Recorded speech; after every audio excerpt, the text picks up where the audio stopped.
بسم اللہ الرحمن الرحیم رب اشرح لی صدری ویسر لی امری واحلل عقدۃ من لسانی یفقہوا قولی۔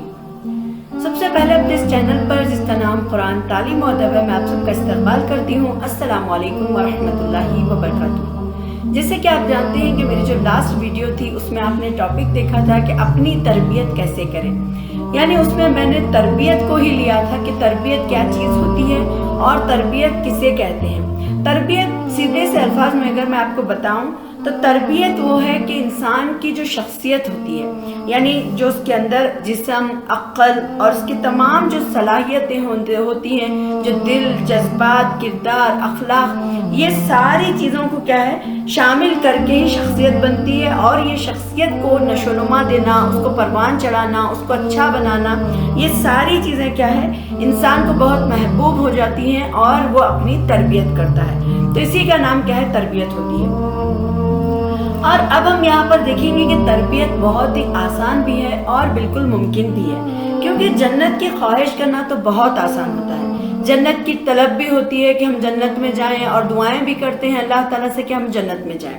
مگر اسے خاص کرنے کے لیے، اسے حاصل کرنے کے لیے اپنی تربیت کرنا کیا ہے دشوار لگتا ہے۔ کبھی کبھی تو ایسے لگتا ہے جیسا بالکل ناممکن ہے، ہم اپنی تربیت نہیں کر سکتے کہ زندگی اس طرح گزارنا کہ ہم جنت میں داخل ہو جائیں اور پھر اپنے آپ کو اس لائق بنانا کہ ہم جنت حاصل کر سکیں اور اس راستے پر چل سکیں۔ تو یہ کیا ہے بس میں نہیں ہے، مطلب انسان اپنے آپ کو بالکل ہی پھر یہ سمجھتا ہے کہ میں تربیت اپنی نہیں کر سکتا۔ جب انسان تربیت کے راستے پر چلتا ہے، اپنا قدم اٹھا لیتا ہے، تو یہ سوچ سمجھ کر یہ فیصلہ کرتا ہے کہ اللہ کی رضا اور جنت کا حصول اس کا مقصد ہوگا اور وہ اسے ہی بہت محبوب رکھے گا اور اسی کے لیے وہ اپنی تربیت کریں گے، اور اس کے لیے ہر ناگوار چیز جو بھی اس کے راستے میں آئے گی اس کو مقابلہ ہمت سے، قوت کے ساتھ وہ کر ہر مشکل سے نکلنے کے لیے راستہ بنا کر ہی کیا ہے اپنے آپ کو اس کام کے لیے تیار کرتا ہے، یعنی تربیت کرے اپنے آپ کو تیار کرتا ہے۔ جو مشکلیں، جو پریشانی آئیں گی وہ ایک جگہ پر رکھے گا اور اپنی تربیت کے اوپر دھیان دے گا، کیونکہ اس کو اللہ کی رضا چاہیے اور جنت کا حصول چاہیے۔ تو تربیت کرنا کیا ہے آسان ہوتا ہے، اس کا تقاضا یہ ہے کہ اللہ تعالیٰ نے زمین میں جس مقصد کے لیے انسان کو بھیجا ہے، اللہ نے جس انسان کو زمین پر جو زندگی دی ہے، وہ زندگی کو بخشنے کا کیا مقصد ہے۔ اللہ تعالیٰ نے خود قرآن مجید میں سورۃ الملک کے آیت نمبر 2 میں فرمایا الذی خلق الموت والحیاۃ لیبلوکم احسن عملا۔ اللہ تعالیٰ چاہتا ہے کہ جس نے موت اور زندگی کو ایجاد کیا تاکہ تم لوگوں کو آزما کر دیکھے کہ تم میں سے کون بہتر عمل کرنے والا ہے۔ یعنی اللہ تعالیٰ نے انسان کو یہاں پر اسی لیے بھیجا دنیا میں کہ وہ چیک کرے، وہ جانچے کہ کون بہتر عمل کرنے والا ہے۔ اور پھر اللہ تعالیٰ نے سورۃ الدہر کے آیت نمبر 3 میں فرمایا انا ہدیناہ السبیل اما شاکرا و اما کفورا، اور ہم نے اسے راستہ دکھایا خواہ شکر کرنے والا بنے یا کفر کرنے والا ہے۔ تو یہاں پر اللہ تعالیٰ نے صاف بتا دیا کہ اللہ تعالیٰ نے انسان کو دنیا میں بھیجا، رسولوں کو بھیجا، کتابوں کو بھیجا، اور ساری چیزوں کو اللہ تعالیٰ نے دیکھ کر سمجھا کر انسان کو کیا ہے زندگی گزارنے کا، اور پھر یہ بھی بتا دیا کہ اللہ تعالیٰ دنیا میں انسان کو امتحان کے لیے پیدا کیا ہے کہ اس میں کس طریقے سے وہ زندگی گزارتا ہے اور اللہ تعالیٰ کی رضا اور جنت کے لیے وہ کیا کام کرتا ہے۔ اب جب یہ امتحان آتا ہے تو اللہ تعالیٰ پھر اختیار بھی انسان کو دیتا ہے۔ جیسے آپ دیکھیے کہ اگر امتحان ہو اور اختیار نہیں ہے تو پھر کیا ہے وہ ناانصافی ہوگی، پھر یہ ہوگا کہ عمل کی آزادی بھی اسے ہونی چاہیے۔ جب یہ امتحان ہے تو یہ اختیار بھی اللہ تعالیٰ دیں گے اور پھر عمل کی آزادی بھی دیں گے کہ وہ اچھے طریقے پر جائے یا اپنے آپ کو برے طریقے پر جائے۔ یہ اختیار دینا بھی کیا ہے ضروری بھی ہو جاتا ہے۔ کیونکہ یہاں پر یہ بھی ہے کہ مجبوراً اور زبردستی کسی کا امتحان نہیں لیا جاتا، اور پھر یہ بھی نہیں ہے کہ زبردستی امتحان میں کوئی اگر آپ بٹھا بھی دیں تو وہ پاس نہیں ہوتا۔ اسی لیے اللہ تعالیٰ نے انسان کو بھیجا، نبیوں کو بھیجا، رسولوں کو بھیجا، کتابوں کو بھیجا، اور پھر انسان کے ذریعے اللہ تعالیٰ نے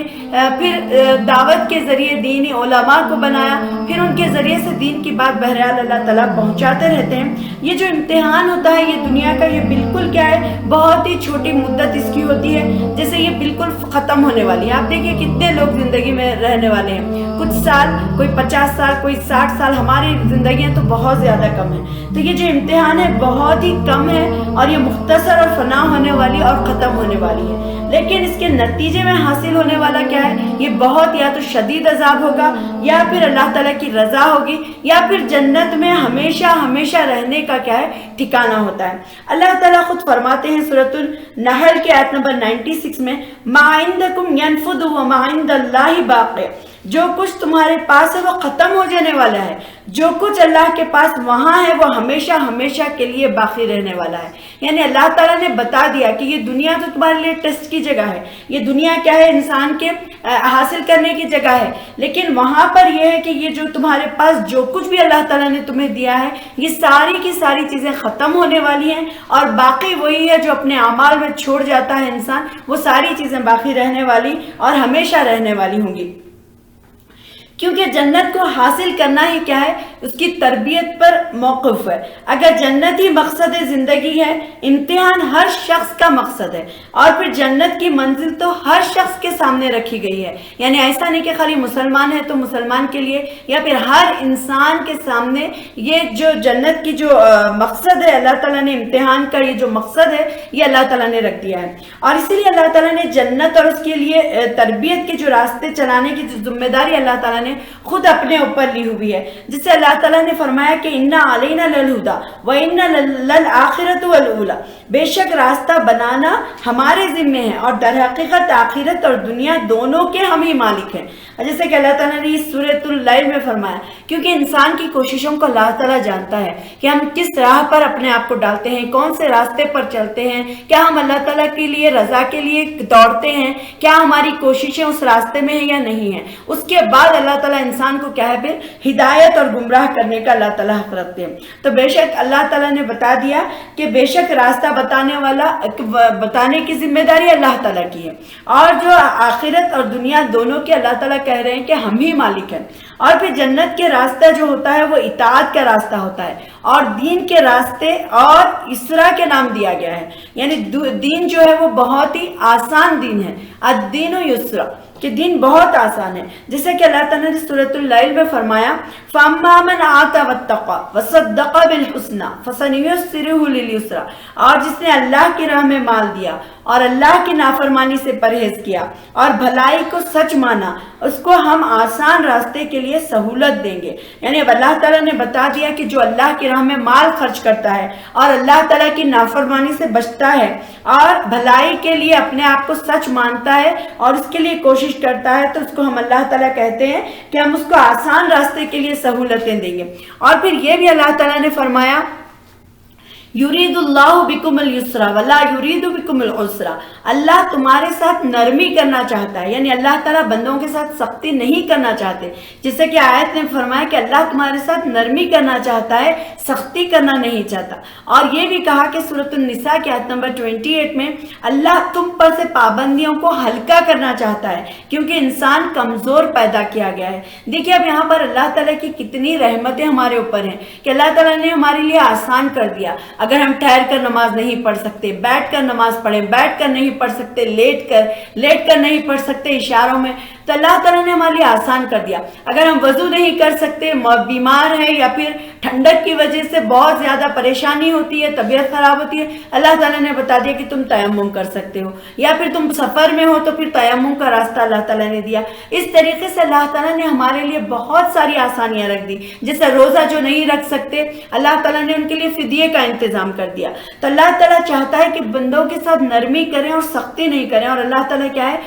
اللہ تعالیٰ چاہتے ہیں کہ پابندیوں کو ہلکا کر دیں۔ اس طرح نبی صلی اللہ علیہ وسلم نے خود بھی صاف صاف بتا دیا کہ الدین یسر، دین کیا ہے؟ دین کا راستہ اور جنت کا راستہ، تربیت کا راستہ کیا ہے؟ آسان ہے۔ اور پھر بڑی شدت اور اہتمام سے اپنے ساتھیوں کو نبی کریم صلی اللہ علیہ وسلم نے، یعنی جو صحابہ کرام تھے، ان کو نبی کریم صلی اللہ علیہ وسلم نے یہ تاکید کی اور بار بار کہا کہ دین کو آسان اور سہل بناؤ، تنگ اور مشکل نہیں، اور لوگوں کو بشارت دے دو کہ خوش کرو، تنگی پیدا کر کے متنفر نہ کرو۔ یعنی یہاں پر نبی کریم صلی اللہ علیہ وسلم نے بتا دیا۔ اب آپ دیکھیے کہ لوگ دین کو کتنا مشکل بنا دیے ہیں، ایسی بدعات دین میں ایجاد کر لیے ہیں، ایسی چیزیں دنیا میں ایجاد کر لیے ہیں کہ اس کو کرنا انسان کے لیے بہت زیادہ مشکل ہوتا ہے۔ تو اللہ تعالیٰ کہہ رہے ہیں، نبی کریم صلی اللہ علیہ وسلم نے یہ حکم دیا کہ دین کو آسان اور سہل یعنی آسان بنا دو، اور اس میں سے تنگی اور مشکل کو کیا ہے لوگوں کے لیے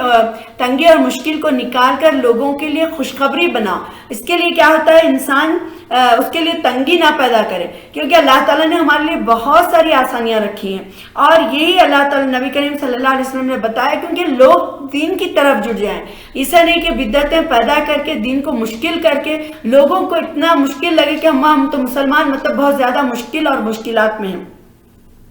اس لیے اس خوشخبری کو جو اللہ اور اس کے رسول صلی اللہ علیہ وسلم نے دی ہے، نبی کریم صلی اللہ علیہ وسلم نے فرمایا کہ وہ لے لو، کیونکہ تربیت آخر کار دین پر چلنے سے اور جنت میں پہنچنے کے راستہ آسان ہونے سے ہی ہوتا ہے۔ اور اللہ تعالیٰ کی جو رحمت اور انصاف کا جو تقاضا ہے، آپ دیکھیں دنیا میں کتنے ہمارے سامنے آتے ہیں کہ اللہ تعالیٰ نے خود کئی جگہ فرمایا ہے کہ اللہ تعالیٰ چاہتے ہیں کہ وہ ہم کو جنت کی دعوت دیتے ہیں، اور اللہ تعالیٰ ہم کو جنت کی طرف بلاتے ہیں۔ جیسے کہ ہم دیکھتے ہیں سورۃ البقرہ کی آیت نمبر 23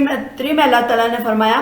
وَاللَّهُ يَدْعُو إِلَى الْجَنَّةِ وَالْمَغْفِرَةِ بِإِذْنِهِ، اور اللہ تم کو جنت اور مغفرت کی طرف بلاتا ہے، یعنی اللہ تعالیٰ انسان کو جنت کی طرف اور پھر اس کو بلاتا ہے۔ اور سورۃ یونس کی آیت نمبر سورۃ یونس میں بھی اللہ تعالیٰ فرماتے ہیں وَاللَّهُ يَدْعُو إِلَى الدَّارِ السَّلَامِ، اور اللہ تمہیں دار السلام کی طرف دعوت دے رہا ہے۔ تو آپ دیکھیں اللہ تعالیٰ سختی بھی نہیں چاہتے، اور پھر انسان پر نرمی اور پھر ان کو پابندیوں کو کم کر کے اللہ تعالیٰ چاہتے ہیں کہ انسان جنت میں چلا جائے، اور ساتھ ہی اس راہ کو مشکل اور دشوار گزار بنا کر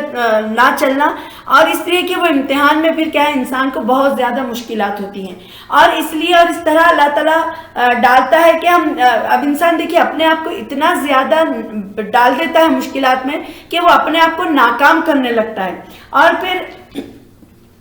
اب ایک نبی کریم صلی اللہ علیہ وسلم کے سامنے کیا ایک ماں اپنے بچے کو آگ میں ڈال سکتی ہے؟ تو ایک عورت نے نبی صلی اللہ علیہ وسلم کو پوچھا، تو نبی کریم صلی اللہ علیہ وسلم کی آنکھوں میں آنسو آ گئے اور فرمایا کہ نہیں، مگر وہ لوگ اس کے سوا دوسرے خدا بنا لیتے ہیں، یعنی اللہ تعالیٰ نہیں چاہتے کہ بندوں کو دوزخ میں ڈالے، لیکن انسان ایسے کام، ایسے نافرمانیاں، ایسے شرک کرتا ہے، ایسی بدعتیں پیدا کرتا ہے کہ اس کی وجہ سے اللہ تعالیٰ پھر کیا ہے مجبوراً بندوں کو کیا ہے آگ میں ڈال دیتے ہیں۔ سورۃ النساء کی آیت نمبر 14 میں آتا ہے آخر کو کیا پڑی ہے کہ تمہیں خواہ مخواہ سزا دے، اور اگر تم شکر گزار بندے بنے رہو اور ایمان کی روش پر چلو، اللہ بڑا قدردان ہے اور سب کے حال سے واقف ہے۔ یعنی اللہ تعالیٰ خود یہاں پر کہہ رہے ہیں کہ آخر اللہ تعالیٰ کو کیا پڑی ہے کہ اللہ تعالیٰ تم کو پکڑ کر زبردستی سزا دے، کیونکہ اگر تم اللہ تعالیٰ کے شکر گزار بندے بن جائیں، اگر تم اللہ تعالیٰ کی اطاعت کرنے لگ جائیں اور ایمان کی صحیح روش اگر تم اختیار کر لیں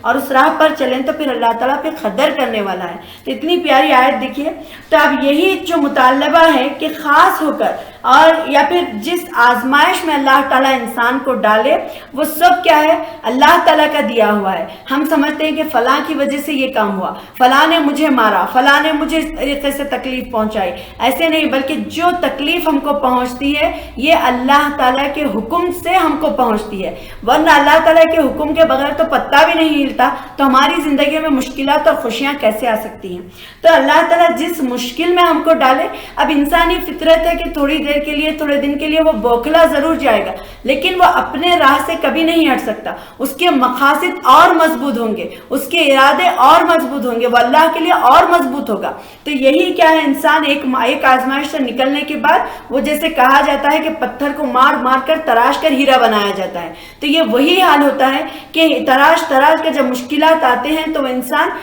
چمکنے لگتا ہے، اس کے اندر سے جو برائیاں ہیں اس کی ساری چیزیں کیا ہے صاف ہونے لگتی ہیں۔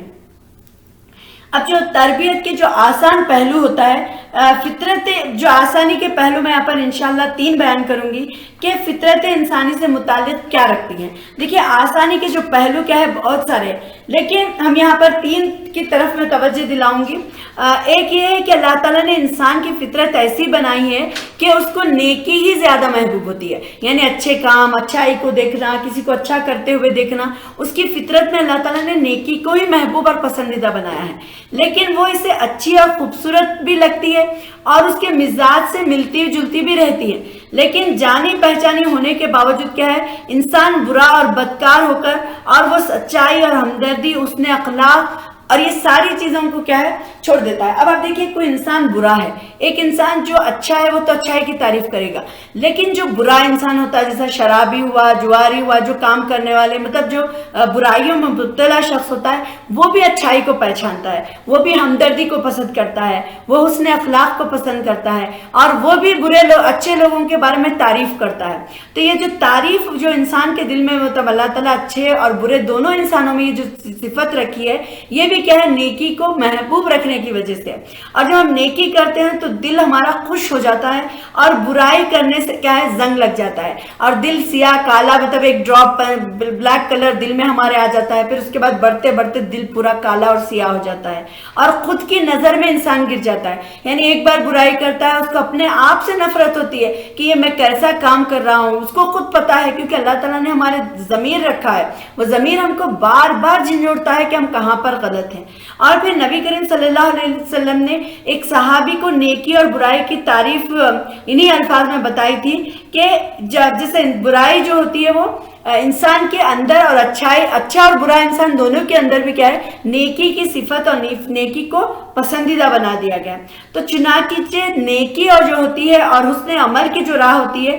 وہ سیدھی اور آسان ہے، اور وہ مشکل اس لیے ہو جاتی ہے کیونکہ ہم خود اپنے آپ کو ٹیڑھا میڑھا کر غلط راستوں پر ڈال کر گھما پھرا کر کام کر کے ہم اپنے آپ کو، اپنے دل کو اور اپنے فطرت کو کیا کرتے ہیں، فطرت سلیم کو اس کے سیدھا بنانے کے بجائے کیا کرتے ہیں، اس کو ٹیڑھا کر لیتے ہیں۔ ورنہ تو اگر ہم سیدھا راستہ اختیار کریں اور اللہ تعالیٰ کے بتائے ہوئے قانون پر چلیں تو ہمیں کوئی زندگی میں مشکلات نہیں آ سکتی،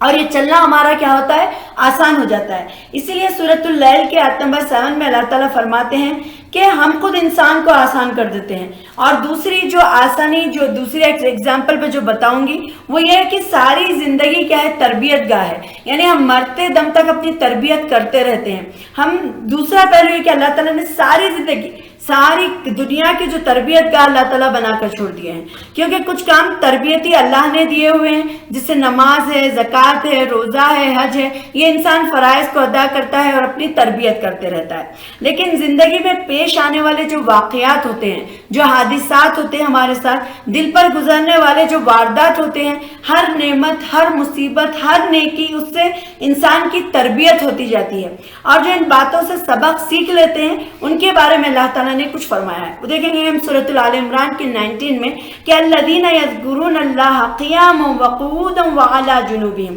یہ ہیں جو کھڑے بیٹھے لیٹے اللہ کو یاد کرتے رہتے ہیں، یعنی ان پر مصیبت آئے، ان کے اوپر پریشانی آئے، ان کے پل اچھے خوشی کے آ جائیں، ان کے پاس خوشی ہو غم ہو، ہر حال میں چلتے پھرتے اٹھتے بیٹھتے لیٹتے وہ اللہ کا ذکر کرنے والے ہوتے ہیں۔ تو جو کتاب وہی یعنی جو قرآن ہے، اور جو کتاب جو اللہ تعالیٰ نے فطرت پر بنائی ہے قرآن، اور جو کتاب زندگی کو پڑھاتا ہے، اس سے تربیت حاصل کرتا ہے وہ انسان، اور اس کو اپنے آپ کو کیا ہے، کوئی اور دوسری کورس کی کتابیں جو ہمارے پاس ہوتی ہیں وہ ہماری تربیت نہیں کرتی۔ قرآن پڑھنے کے بعد ہماری تربیت ہوتی ہے، ہماری اصلاح ہوتی ہے۔ یہ سوچ کر تربیت کرنا ہے کہ ہر نیکی کیا ہے، تربیت کا ذریعہ ہے، اور اسے سمجھ کر کیا ہے، اس کی محبت دل میں بٹھا کر اور اس کی توفیق پر اللہ تعالیٰ کا شکر بھی ادا کرنا ہے کہ جو اللہ تعالیٰ نے ہم کو وہ تربیت کی، اپنے آپ کے سدھارنے کی، اپنی شخصیت کو نکھارنے کی اللہ تعالیٰ نے ہمیں جو توفیق دی ہے، اس کا اللہ تعالیٰ کا شکر بھی ادا کرنا ہے، اور اللہ تعالیٰ سے اجر کی امید بھی رکھنا ہے۔ تو پھر کیا ہے، ہمارا جو کمانا ہے، ہمارا خرچ کرنا ہے، ہمارا کھانا بنانا، بچوں کو پالنا، ہماری زندگی میں کیا ہے، پڑھانا لکھانا، اور پھر جو زندگی کے تعلقات جو رشتے ہیں، جیسا ماں باپ کا رشتہ ہے، شوہر بیوی کا رشتہ ہے، بچوں کا ماں باپ کا رشتہ ہے، ماں باپ اور بچوں کا، اور پھر بھائی بہنوں کے، یہ رشتے کیا ہو جاتے ہیں، پھر یہ جو تعلقات ہوتے ہیں یہ سب کیا ہے، حسن سلوک یعنی سب نیکی سے بن جاتے ہیں۔ اور ساتھ ہی انسان کیا ہے، برائیوں سے، حقوق کو مارنے سے، اور اس سے ڈرتا ہے، اس کے دل میں اللہ تعالیٰ کا خوف کیا ہے، ہر برا جتنا بھی گناہ وہ کرنے جاتا ہے تو اس کو برائیوں سے روکتا رہتا ہے، اور پھر اتنی ہی بڑی وہ کیا ہے، اپنے آپ کو نیکی کے لیے تیار کرتا ہے۔ اللہ تعالیٰ فرماتے ہیں سورۃ النازعات کے آیت نمبر 40 اور 41 میں، وَأَمَّا مَنْ خَافَ مَقَامَ رَبِّهِ وَنَهَى النَّفْسَ عَنِ الْهَوَىٰ فَإِنَّ الْجَنَّةَ هِيَ الْمَأْوَىٰ، اور جس نے اپنے رب کے سامنے کھڑے ہونے سے ڈرا، یعنی خوف کیا تھا، اور نفس کو بری خواہشات سے باز رکھا، اس کا ٹھکانہ جنت ہی ہوگا۔ یعنی اللہ تعالیٰ نے بتا دیا کہ جو اپنے رب کے سامنے ٹھہرنے سے یعنی حساب اور کتاب کے دن وہ کیسے میں اللہ تعالیٰ کے سامنے اپنے یہ برے اعمال کو پیش کروں، کیسے میں اللہ تعالیٰ کے سامنے جھوٹ بولوں، میں کیسے آخرت کے دن اللہ تعالیٰ کے سامنے میں نظریں نہیں ملا پاؤں گا۔ جب انسان کے دل میں اللہ تعالیٰ کا خوف آ جاتا ہے تو وہ اپنے نفس کو، اپنے دل کو جو خواہشات ہوتے ہیں جو ہم کو برائیوں کی طرف لے جاتے ہیں اس سے کھینچ کر کیا ہے وہ خواہشات سے باز رہتا ہے۔ تو اللہ تعالیٰ نے فرمایا کہ جو اپنے نفس کو بچا لیتا ہے وہ کیا ہے، اس کا ٹھکانہ جنت ہے اور وہ اس میں ہمیشہ رہے گا۔ اور یہی معاملہ نعمتوں کا ہے، یعنی ہر نعمت تربیت کا ذریعہ ہے۔ جو نعمتیں جو ہم کو عام طور پر ملتی ہیں، جیسے اب آپ دیکھیے ہم سانس لے رہے ہیں، کھانے کا ہر لقمہ جو ہمارے پیٹ میں جاتا ہے، پانی کا ہر گھونٹ جو ہمارے حلق میں جاتا ہے، ہر لمحہ جسم کی اللہ تعالیٰ حفاظت کرتے ہیں، رزق دیتے ہیں، نعمتیں جب ہم اللہ تعالیٰ کی یاد کرتے ہیں تو انسان پھر کیا کرتا ہے، اللہ کا شکر ادا کرتا ہے۔ آپ دیکھے ہوں گے کہ جو سانسیں ہم اتنے دن بھر میں لیتے رہتے ہیں، ایک آپ جا کے ہاسپٹل میں جو ایڈمٹ ہوا شخص ہے جس کے اوپر آکسیجن لگائی جاتی ہے، اس سے آپ جا کر پوچھیں کہ کتنا زیادہ قیمتی وہ آکسیجن ہوتی ہے کہ اس کو سانس لینے کتنی مشکل ہوتی ہے۔ تو اللہ تعالیٰ کا جب ہم یہ احسان مانتے ہیں، جیسے آپ دیکھیے کہ کبھی کبھی آپ دیکھیں ہوں گے ہم کھانا کھاتے ہوئے ہمارا نوالا ہمارے حلق میں اٹک جاتا ہے، جب وہ لقمہ ہمارے حلق میں اٹک جاتا ہے تو ہمیں کس طریقے سے تکلیف ہوتی ہے، ایسا لگتا ہے کہ وہی کھانا ہماری جان نکال دے گا، لیکن اللہ تعالیٰ ڈیلی وہی پائپ سے ہمارے لیے کھانا اندر داخل کرتے ہیں۔ پانی جب ہمیں پیاس لگتی ہے تو اللہ تعالیٰ ہمارے پھر گلوں کو تر کر دیتے ہیں، پانی پلا دیتے ہیں، اور یہ ساری چیزیں اللہ تعالیٰ کیا ہے، ہمیں رزق کی نعمتیں جو اللہ تعالیٰ عطا کرتے ہیں، جب اس پر انسان غور کرتا ہے، جب غور کرتے ہیں تو پھر شکر گزار بنتے ہیں، اور اتنا رزق اللہ تعالیٰ بڑھا بھی دیتا ہے شکر کے بدلے میں۔ جیسے اللہ تعالیٰ نے فرمایا کہ جو میرا شکر ادا کرے گا میں اس کو اور مزید دوں گا، اور جو ناشکری کرے گا میرا عذاب بہت سخت ہے۔ یعنی اللہ تعالیٰ کی توفیق سے پھر انسان کیا ہے، اللہ تعالیٰ کی نعمتوں کا شکر ادا کرتا ہے اور بہت ساری نیکیاں ملنے کی کیا ہے وہ تربیت اپنے آپ کو آسان کر لیتا ہے۔ اور جو مصیبتیں بھی آتی ہیں انسان پر، ہر مصیبت تربیت کا ذریعہ ہے۔ اب یہ یاد رکھنا ہے کہ کس کی طرف سے یہ تکلیف پہنچی ہے اور کس کے حکم سے یہ تکلیف پہنچی، وہ تو اللہ اور رحمان اور رحیم کی طرف سے ہے، جو خیر خواہ ہے اور اسی کے لیے صبر ہے، تو صبر صرف اور صرف ہم اللہ کے لیے، یعنی ہماری یہ صبر کرنا بھی کیا ہماری تربیت بن جاتا ہے۔ کیونکہ اب آپ دیکھیے اگر ہم واویلا مچانے لگے، ادھر سارے لوگوں کو پریشان کریں، پھر اپنے مشکلات اٹھائیں، تو یہ حل تو کچھ نہیں ہے۔ اللہ تعالیٰ جب تک نہیں چاہتے ہم سے کوئی مشکل ٹلنے والی نہیں ہے۔ تو یہ صبر جو ہوتا ہے یہ بھی کیا ہے، تربیت ہوتی ہے۔ اور پھر تیسری جو آسانی اللہ تعالیٰ نے تربیت کے لیے پیدا کی ہے وہ ہے اختیار ہمارے بس میں، یعنی چوائس جو اللہ تعالیٰ نے ہم کو دی ہے۔ یعنی اللہ تعالیٰ کے عدل کے خلاف ہے کہ وہ اسے ایسا حکم دے جس کو کرنے کے لیے انسان کے اندر کوئی سخت نہیں ہے، یا پھر وہ ایسا آزمائے یا ایسا امتحان میں ڈالے جو وہ پورا کرنے کی طاقت نہیں رکھتا۔ اس سبق کا جو امتحان کیسے ہو سکتا ہے وہ اللہ تعالیٰ ہی بتاتے ہیں، جس کا اللہ تعالیٰ نے اختیار انسان کو دیا ہوا ہے۔ اگر اللہ تعالیٰ انسان کو اختیار نہیں دیا ہوتا امتحان کا تو پھر کیا ہوتا، اس کے اوپر وہ ظلم ہوتا اور اللہ تعالیٰ کے انصاف کے خلاف ہوتا۔ اس لیے اللہ تعالیٰ نے ایک اصول کو اللہ تعالیٰ سورۃ البقرہ کی آیت نمبر 28 میں فرماتے ہیں، لا یکلف اللہ نفسا الا وسعها لها ما کسبت وعلیہا ما اکتسبت، کہ اللہ کسی نفس پر اس کی طاقت سے بڑھ کر کوئی ذمہ داری نہیں ڈالتا۔ ہر شخص جو نیکی کمائے اس کا پھل اس کے لیے ہے، اور جو بدی سمیٹتا ہے اس کا وبال اسی کے سر پر ہے۔ یعنی اللہ تعالیٰ نے خود بتا دیا کہ جو اپنی طاقت سے اللہ تعالیٰ بڑھ کر انسان کو کیا ہے، کوئی بھی طاقت سے بڑھ کر اللہ تعالیٰ آزمائش میں نہیں ڈالتے۔ اور جو انسان نیکی کرتا ہے، اس کو صبر کرتا ہے، اس کا بدلہ بھی اللہ تعالیٰ اس کو دیں گے، اور جو برائی میں مبتلا ہوتا ہے وہ بھی۔ تو یہ جو اعمال انسان کرتا ہے اس پر اللہ تعالیٰ نے اختیار ہے، اور جب اعمال کرتا ہے تو اس کا بدلہ اللہ تعالیٰ پورا دیتے ہیں۔ مگر جو اب سمجھے انسان کے دل میں خیالات آتے ہیں، یعنی یہ ایسا کیوں ہوگا، کبھی کبھی اللہ تعالیٰ کو لے کر سوالات آتے ہیں، کبھی تقوی کے بارے میں سوالات آتے ہیں، اسی لیے اللہ تعالیٰ نے فرمایا کہ اللہ سے تقوی اختیار کرو جیسا کہ اس سے تقوی کرنے کا حق ہے۔ جب یہ بات صحابہ کرام نے سنا تو صحابہ کرام نے یہ بات سنی تو کانپ اٹھے کہ بس مطلب کس طریقے سے ہم اللہ تعالیٰ کا تقوی کا حق ادا کر سکتے ہیں۔ تو اس کی تشریح میں بیان کی گئی ہے کہ فاتقوا اللہ ما استطعتم، یعنی جب صحابہ کرام نے یہ بات سنی کہ اللہ تعالیٰ کا تقوی اختیار کرو جیسا کہ اس سے تقوی کرنے کا حق ہے، تو جب یہ بات صحابہ کرام کو معلوم ہوئی تو پریشان ہو گئے. دیکھیں ہمارے پاس سے یہ آیتیں کئی بار یہ ہمارے سامنے سے احادیث گزرتی ہیں لیکن ہمارے دل پر وہ اثر نہیں کرتی. تو اس وقت پھر اللہ تعالیٰ نے اس کی بتا دیا کہ اللہ تعالیٰ سے تقوی اختیار کرو جتنا تمہارے بس میں ہے, کیونکہ اللہ تعالیٰ تقوی کرنا کیا ہے, سیکھنا بھی ہے, کیا ہے, تربیت ہے. اسی لیے کہہ سکتے ہیں کہ تقوی کرنا کیا ہے, اور تقوی اپنی تربیت کرتا ہے. جتنی بھی استطاعت انسان کی ہوتی ہے اسی کے مطابق اللہ تعالیٰ قیامت کے دن کیا ہے اس کی پوچھ کرے گا. تو اسی لیے تربیت کی راہ میں ایسے یقین کے ساتھ آگے بڑھنا کہ اللہ تعالیٰ کوئی بھی چیز کیا ہے جنت کی راہ میں رکاوٹ نہیں بننا چاہیے. ہم دیکھ رہے ہیں کہ تربیت کے راستے کا سب سے بڑا فتنہ جو ہوتا ہے آج کل جو ہم دیکھنے میں آتا ہے مایوسی ہے. یعنی اپنے اوپر یہ ڈال لیتے ہیں کہ اب میں یہ بس نہیں کر سکتا, تو دل میں کئی طریقے کے وسوسے پیدا ہونے شروع ہوتے ہیں. کبھی اللہ اور اس کے رسول کے بارے میں آتے ہیں, کبھی گناہوں کی خواہش مایوسی کا وسوسہ ہوتا ہے, کبھی یہ ہوتا ہے کہ میں جو خیال آتے ہیں وہ سارے کے سارے انسان کیا ہے اپنے دل میں بٹھا لیتا ہے. کبھی کبھی یہ بھی خیال کئی انسانوں کو بھٹکا دیتا ہے کہ میں جب نماز پڑھنے ٹھہرتی ہوں یا ٹھہرتا ہوں تو میرے دماغ میں کیا ہے وسوسے آنے لگتے ہیں, تو میں سامنے اللہ تعالیٰ کے رہ کر بھی اپنی نماز کی صحیح ادائیگی نہیں کرتا, لہٰذا میں نماز ہی نہیں پڑھوں. ایسے بھی کئی لوگ ہم کو دنیا میں ملتے ہیں. تو ایسے جو وسوسے جو ہمارے دلوں میں آتے ہیں تو اس کو نکال کر ہمارے دلوں سے یہ جو بوجھ ہمارے دل میں رہ گئے ہیں یہ نکال کر کیا ہے عمل کرتے ہوئے